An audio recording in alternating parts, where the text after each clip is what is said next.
Esto lo hago porque muy probablemente haga un corte de todo esto.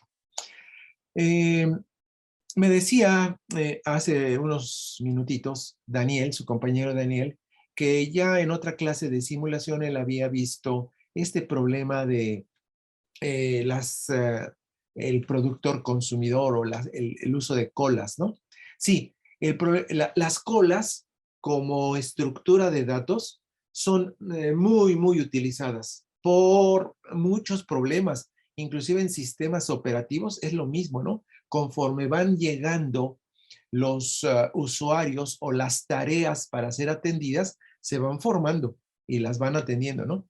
Este es pues, una forma, el uso de las colas es una forma de atender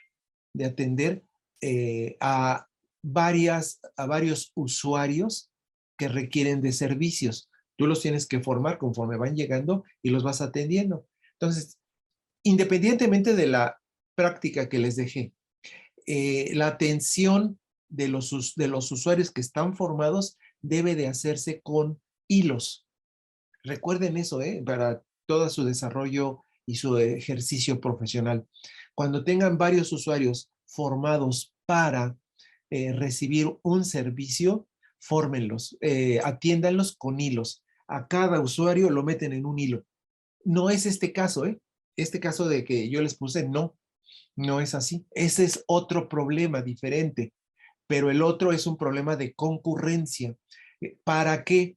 Para que no tengan formado a las tareas, a los procesos o a los clientes, no los tengan formados, porque acuérdense que hay periodos que le llaman de delay, o que tienes un periodo, un tiempo perentorio, en el cual si alcanzas ese tiempo formado, te corta y te dice, no, ya no puede ser atendido. ¿Por qué? Porque supone que los procesos de la máquina ya se atoraron, ya hubo un problema y entonces ¡pum!, te anula y ya no puedes seguir con el proceso.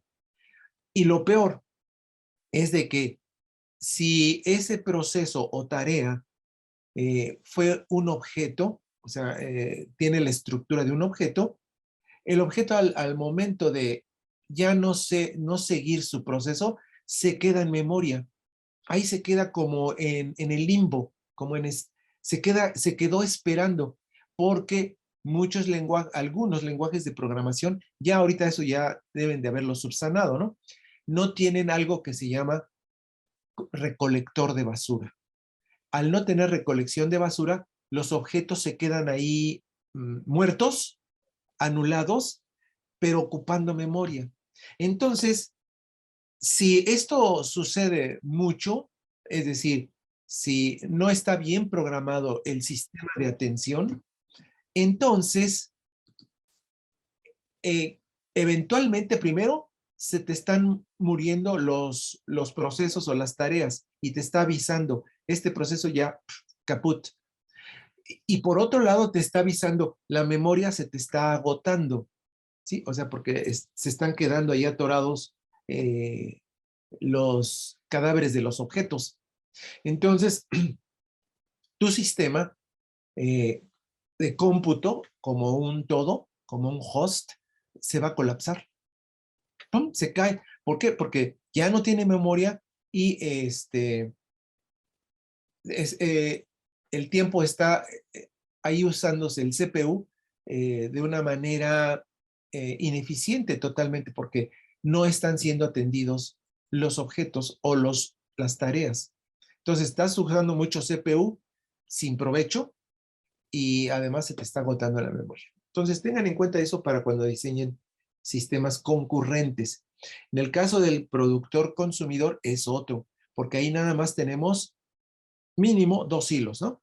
Uno que produce, ese siempre va a ser único, bueno, no es cierto, va a ser el que produce las arribazones de los clientes al banco o a la fila, y hay otro hilo que es el que los está atendiendo, los está sacando. Ese hilo puede aumentar a dos, a tres o a más. que representan a los cajeros del banco, los que están atendiendo a los usuarios. ¿Ok? Entonces, esa es la tarea, ¿no? que tienen que hacer. Fíjense, este es un comentario aparte. No es necesario que lo hagan. Déjenme tomar uno. Ya llevaba mi café para estar allá en el campus.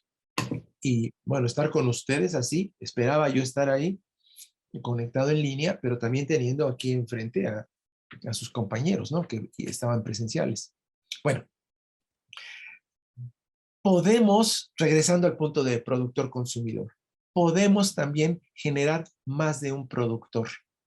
Más de un productor. En este sistema productor-consumidor, empezamos con uno y uno. Un productor, un consumidor.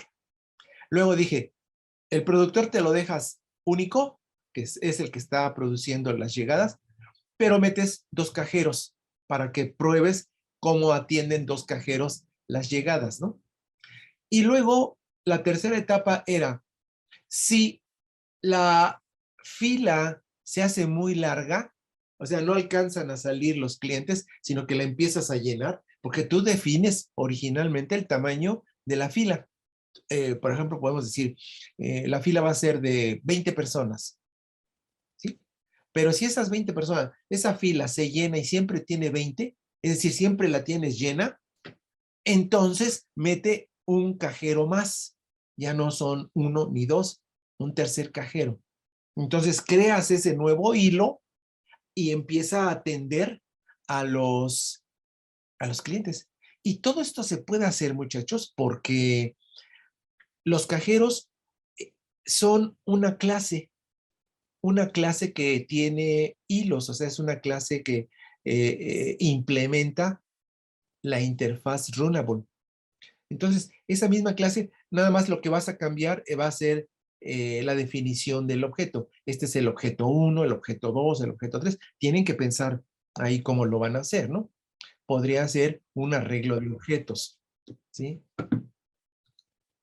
En fin, o sea, vean el ejemplo que vimos de cuando generamos 100 hilos para los 100 centavos. Ahí teníamos 100 hilos, funcionando.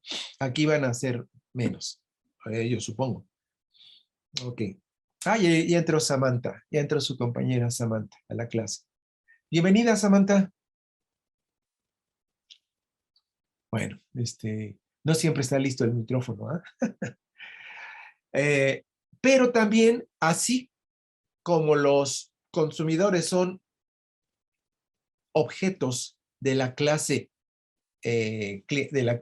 cajero, y podemos generar tantos objetos como queramos, también la clase productor puede generar varios objetos. Y entonces pudiera haber varios objetos que están contribuyendo a la arribación de clientes. Eso es extraño, no es normal, ¿sí? ¿Por qué van a llegar por dos caminos diferentes, ¿no? Eh, Tú tendrías que pensar, o a ver, ¿se les ocurre una idea de por qué o cómo interpretaríamos los dos productores? Ustedes díganme. ¿A ustedes se les puede ocurrir algo? ¿Sí? Acuérdense, los cajeros pueden ser varios y se habilitan dependiendo este, de la cantidad de gente que hay en la fila. Es más, en algo más real, podría ser que en un momento dado la fila empezara a disminuir. Entonces ya no necesitas tantos cajeros. Y entonces vas quitando los hilos de cajeros hasta quedarte con uno tal vez, ¿no? Que pueda atender la demanda. Pero muchachos, esto ya es un proceso más complicado en su administración, ¿sí? Esto es lo que sucede en la realidad, pero nosotros lo estamos aquí simulando, voy a usar esa palabra, estamos simulando ese funcionamiento del banco o de una fila de gente o una fila de tareas, ¿sí? Eh, entonces, bueno, no es fácil pensar en esto que les estoy diciendo, ¿no? De cómo interpretaríamos a dos productores, ¿verdad? Eh, podría ser, tal vez, viendo el ejemplo del banco, que un productor fueran los clientes normales del banco y que hubiera otro proceso que metiera a clientes empresariales, por ejemplo, ¿no? Que llegan para hacer operaciones de empresas, pago de nómina, inversiones, resguardos, qué sé yo. O sea, y ese es otro tipo de cliente, ¿no? Entonces, y entran.